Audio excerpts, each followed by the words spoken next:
AJP, association d'assurés engagés et responsables, présente Sud Radio, le grand matin week-end, la force de l'engagement, Muriel Réus. Bonjour à toutes et à tous. Ce matin, j'ai le plaisir de recevoir Isabelle Rome, magistrate, ancienne ministre à l'égalité entre les femmes et les hommes. Aujourd'hui ambassadrice pour les droits de l'homme, elle vient de publier « Jouer ou tuer, la fabrique d'un féminicide » aux éditions Michalon. Avant d'ouvrir le dialogue, je vous propose, comme chaque dimanche, de prendre un temps de recul, de conviction et de nous engager ce matin pour le devoir de mémoire. Pas celui qu'on commémore une fois par an, pas celui qui reste enfermé dans les livres d'histoire, mais celui qu'on porte, qu'on transmet, qu'on incarne, celui qu'on inscrit dans les corps, les récits, les silences. L'histoire nous l'a appris. Ce qui rend les crimes possibles, ce n'est pas seulement la haine, c'est ce qu'il y a avant, l'aveuglement, le doute, le déni. Ce moment où on choisit de ne pas voir, ce moment où on entend, mais où on ne croit pas, ce moment où on sait, mais où on ne dit rien. Redire la mémoire des femmes. Ouda Sharavi, première féministe égyptienne à retirer publiquement son voile en 1923. Victoria Amelina, écrivaine ukrainienne, morte pour avoir documenté les crimes russes. Masha Amini, arrêtée pour port de voile inapproprié, morte à 22 ans en détention en Iran. Marielle Franco, conseillère municipale, noire, brésilienne, féministe, LGBT, assassinée. Narges Mohammadi, prix Nobel de la paix 2023, condamnée à plus de 36 ans de prison et à 145 coups de fouet, toujours emprisonnée en Iran, pour avoir dénoncé l'apartheid de genre. Varishe Moradi, militante kurde, condamnée à mort en novembre 2024 pour rébellion armée contre l'État. Natalia Estemirova, journaliste tchétchène, enlevée et assassinée pour avoir dénoncé les exactions dans son pays. Et tant d'autres femmes partout dans le monde. Redire la mémoire des spoliations, individuelles, familiales, culturelles, souvent silencieuses, rarement réparées.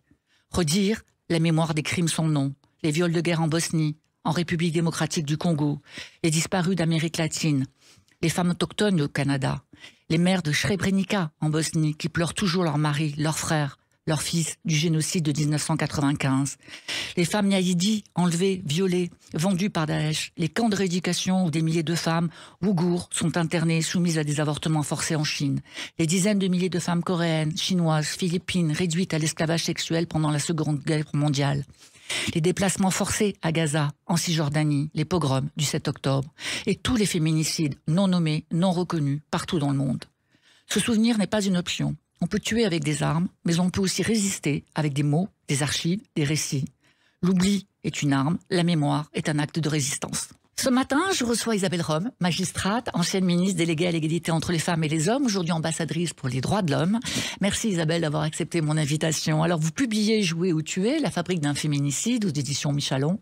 Un récit qui revient sur un féminicide survenu en 2016 et sur les engrenages institutionnels, psychologiques, judiciaires qui ont rendu ce crime possible.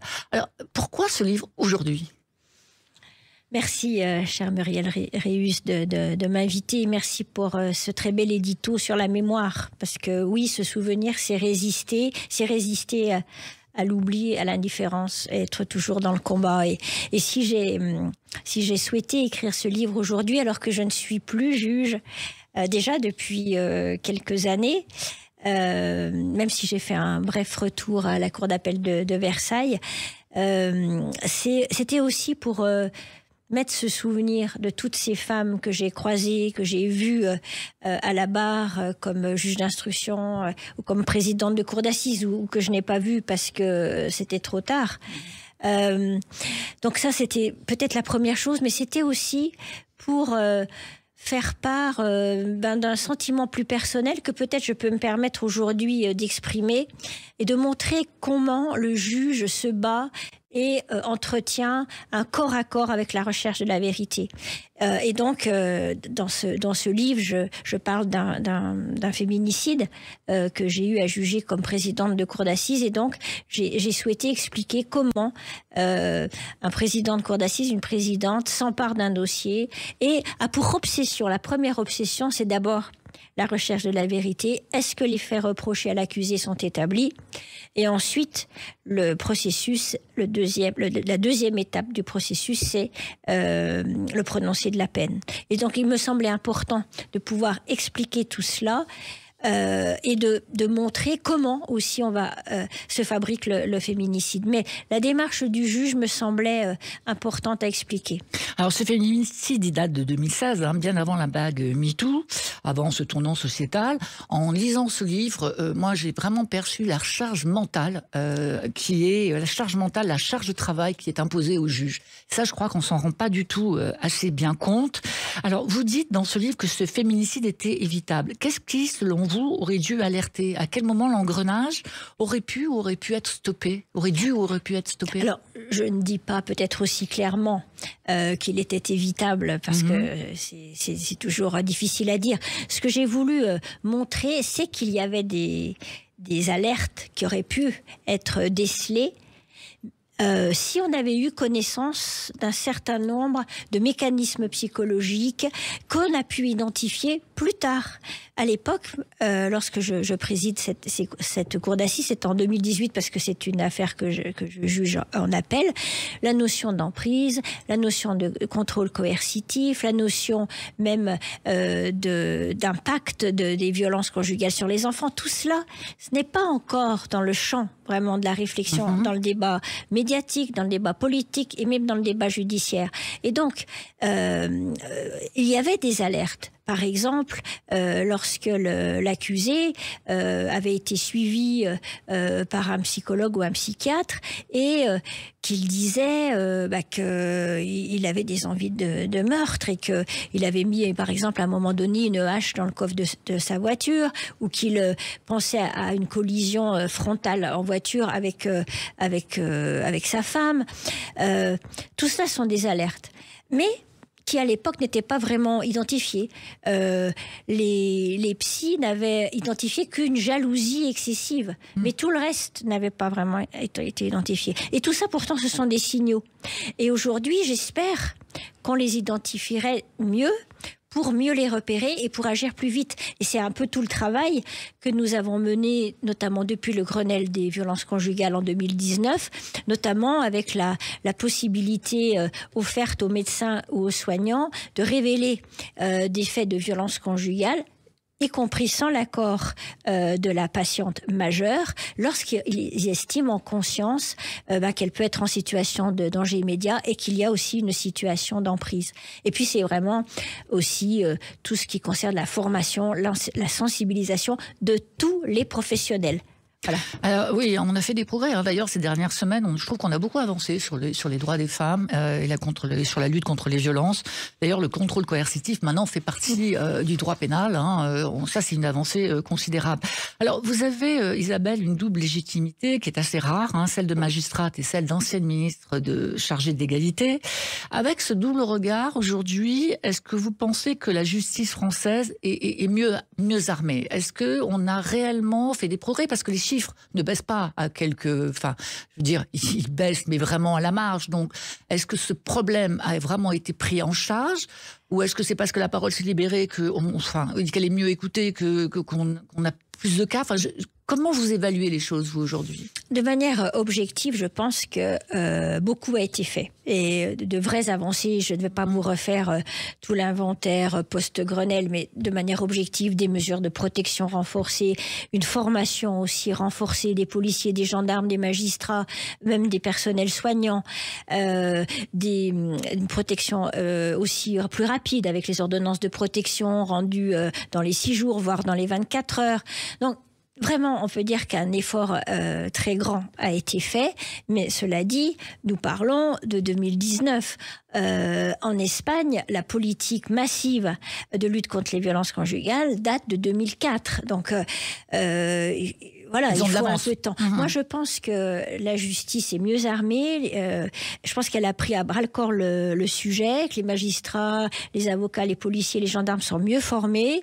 Pour moi, je pense qu'il faut beaucoup compter sur les pôles spécialisés dans toutes les juridictions. parce que ça, normalement, ça doit avoir un impact. Donc, il faudra veiller à leur mise en œuvre et à leur effectivité.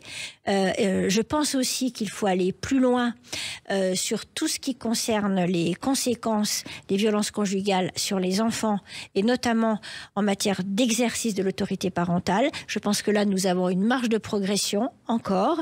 Et je pense aussi que nous pourrions aller jusqu'à définir le féminicide dans la loi, c'est-à-dire à dire que ce que c'est qu'un féminicide, un crime, enfin un meurtre commis sur une femme ou sur une fille parce qu'elle est une femme, parce qu'elle est une fille, parce que ce sera osé nommer cette violence structurelle à l'égard des femmes dans nos sociétés. Et donc, nommer exactement ce que sont ces crimes. Alors on sent dans ce livre que vous vous adressez aussi aux proches, survivantes, aux familles de victimes. Vous en parlez à de nombreuses reprises, vous dites je les vois, je les regarde, je sens leur détresse. Qu'est-ce qu'on pourrait dire aujourd'hui à ceux et à celles qui vivent dans l'après, souvent dans le silence, parfois dans l'incompréhension, et à celles qui sont encore prises au piège ?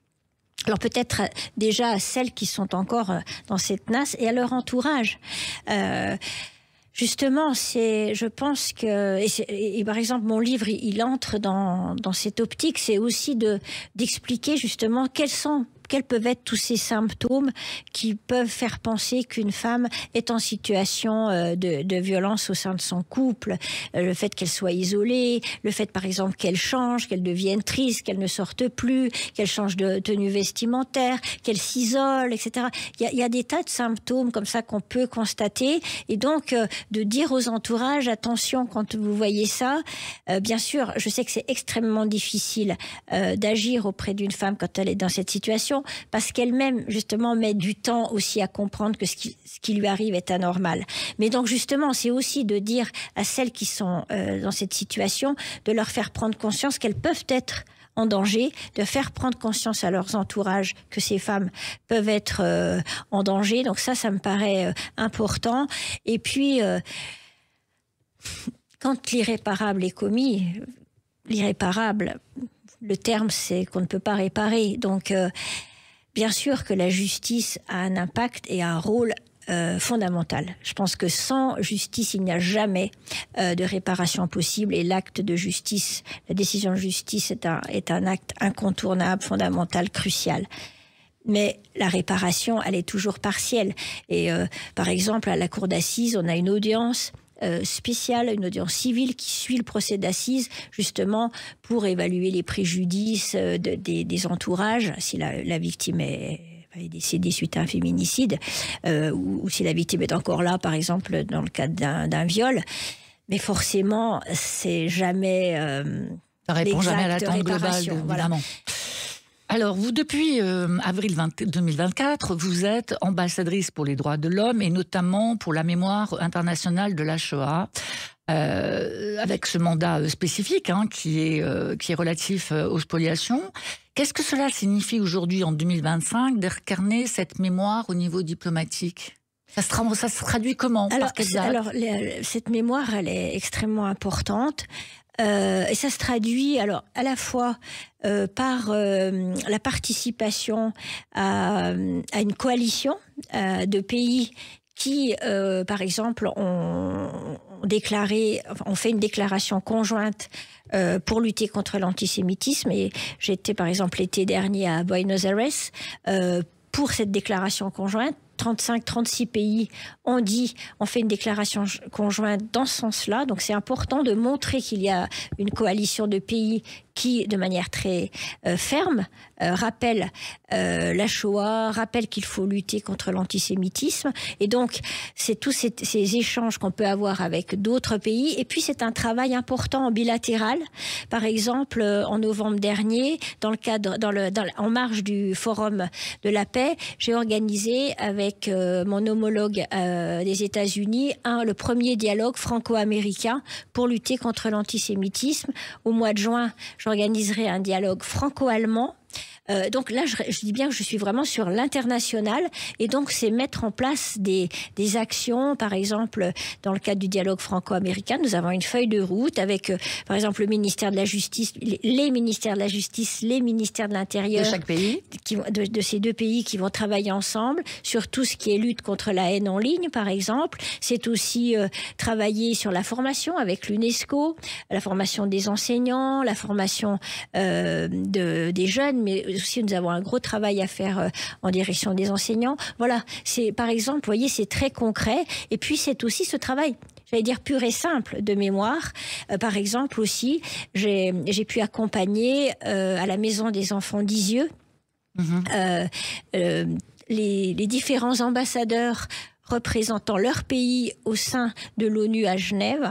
Donc il y avait une délégation de 30 diplomates que j'ai conduite à cette maison. Et c'était extrêmement émouvant, et on n'a pas besoin d'en dire plus. Quand on a vu la Maison des enfants d'Isieux, on ne voit plus les choses de la même façon, on n'est plus pareil. On va faire une petite analogie, ça sera ma dernière question. Dans votre livre, vous décrivez les rouages silencieux qui rendent un féminicide possible. Dans votre fonction actuelle, vous êtes chargée de faire vivre la mémoire d'une autre violence collective systémique. Est-ce qu'on peut dire que l'oubli, le silence, le déni sont des matrices communes à toutes les violences, que ce soit à l'échelle d'un couple ou d'un peuple, que ce qui précède la violence ou ce qui permet qu'elle dure, c'est souvent ce refus de voir, de nommer et de croire? Oui, je pense que l'oubli, c'est pire que tout. Mais l'indifférence aussi, d'ailleurs. Et c'est pourquoi il faut sans cesse se remémorer et oser nommer les choses. Par exemple, oser nommer le féminicide, oser nommer le contrôle coercitif, oser nommer le viol. Vous savez, avant, on employait toujours le terme d'abus. Mais non, ça s'appelle des viols. Voilà. Oser aussi nommer un crime qui n'avait pas de nom. Par exemple, le génocide, qui est un terme qui est apparu après la Seconde Guerre mondiale. Et puis peut-être aussi, par exemple, un jour oser nommer l'apartheid des femmes en Afghanistan comme crime contre l'humanité. Je pense que le fait d'oser nommer toutes ces violences contribue à mieux les prévenir, à mieux les traiter, à mieux les réprimer. Et je pense que si nous n'osons pas nommer les choses, nous nous cachons, nous nous dissimulons et nous ne traitons pas en profondeur les mots. C'est ça que vous voulez transmettre à la nouvelle génération et particulièrement aux jeunes femmes, sur le pouvoir de la parole, sur le pouvoir du droit aussi, parce que nommer c'est bien, le droit qui accompagne c'est encore mieux, sur l'engagement? La parole, bien sûr. Le droit, pour moi, c'est quand même ma boussole, et je crois profondément à ce qu'on appelle l'état de droit, et ce qui fait tenir finalement une démocratie debout, ce qui fait aussi qu'on peut vivre ensemble hors de la loi de la jungle, hors de la loi du plus fort. C'est ça aussi l'état de droit, hein, c'est éviter l'anarchie totale, c'est éviter la violence totale. Et donc ça, moi, j'y crois très fort. Et puis bien sûr, le message que j'aimerais transmettre aux jeunes filles, c'est de ne jamais lâcher, parce qu'il ne faut jamais lâcher, parce que tous les droits sont révocables. Ce qu'une loi peut faire, une autre loi peut le défaire, ne l'oublions jamais. C'est pour cela d'ailleurs que le droit à l'avortement, enfin à l'IVG, a été constitutionnalisé. Donc en fait, ne lâchez rien, continuez, mais aussi battez-vous toujours pour que la loi évolue. Merci Isabelle, merci pour cet engagement à l'international, pour cette représentation de la France sur la scène internationale. Votre livre « Jouer ou tuer, la fabrique d'un féminicide » est un récit puissant, mais c'est surtout et aussi une alerte pour la justice, les institutions et pour chacun d'entre nous qui avons un rôle à jouer. Merci à vous toutes et à vous tous qui nous écoutez. On se retrouve dimanche prochain, même heure, même exigence. Donnez la parole à ceux et celles qui s'engagent pour que les choses changent. Sud Radio, le grand matin week-end, la force de l'engagement, Muriel Réus. Avec AGPI, association d'assurés engagés et responsables.